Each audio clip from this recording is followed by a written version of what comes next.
ធ្លាប់តែលើឈ្មោះនៅក្នុងបទចម្រៀងជើងភ្នំសំពៅតែថ្ងៃនេះខ្ញុំនាំបងបងទៅទស្សនាភ្នំសំពៅជាមួយខ្ញុំនៅក្នុងវីដេអូនេះទាំងអស់គ្នា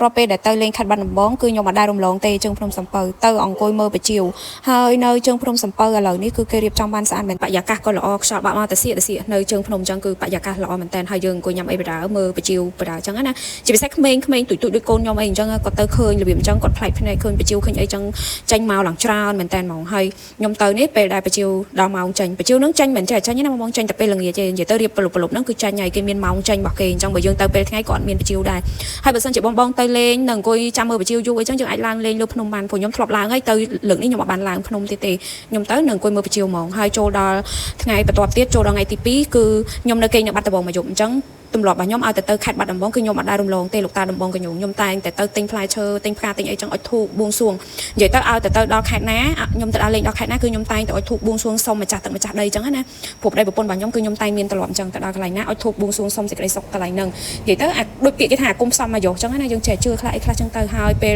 ឲ្យធូបបួងសួងហើយខ្ញុំក៏នាំកូនរបស់ខ្ញុំហ្នឹងទៅជិះឡូរីនៅជើងភ្នំបាណន់គម្រោងរបស់ខ្ញុំគឺខ្ញុំចង់ជិះឡូរីរបស់អ្នកភូមិដែលគាត់ដាក់នៅលើផ្លូវរថភ្លើងណាជិះកាត់វាលស្រែប៉ុន្តែខ្ញុំអត់រកអត់ឃើញខ្ញុំអត់ដឹងថាគេជិះនៅម្ដុំណាទេអញ្ចឹងហើយខ្ញុំតែងតែទៅជិះនៅជើងភ្នំបាណន់ហ្នឹងទៅនៅនឹងកន្លែងដែលគេធ្វើឯកជនណាលក់សវត្តឲ្យយើងចូលទៅជិះចឹងណាហើយបរិយាកាសនៅជើងភ្នំបាណន់គឺប៉ុណ្្នឹងឯងបងមាន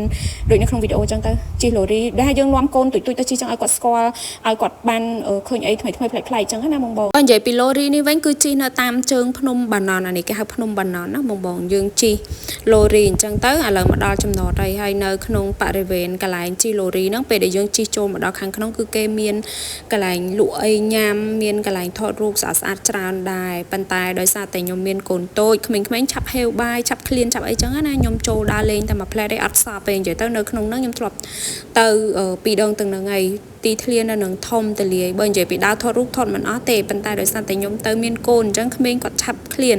ខ្ញុំទៅថតបានតែប៉ុណ្ណឹងខ្ញុំក៏ត្រឡប់ចេញមកក្រៅចេញពីកន្លែងជីឡូរីហ្នឹងយើងចុះមកខាងក្រោមហ្នឹងគឺមានកញ្ចុះដែលគេលក់បាយលក់ម្ហូបនៅហ្នឹងយើងកំងម្ហូបគេលក់នៅហ្នឹងឆ្ងាញ់រសជាតិឆ្ងាញ់ហើយញ៉ាំបាយហើយបើសិនជាបងចង់ឡើងប្រាសាទអាចឡើងបានប្រាសាទភ្នំបាណន់ណា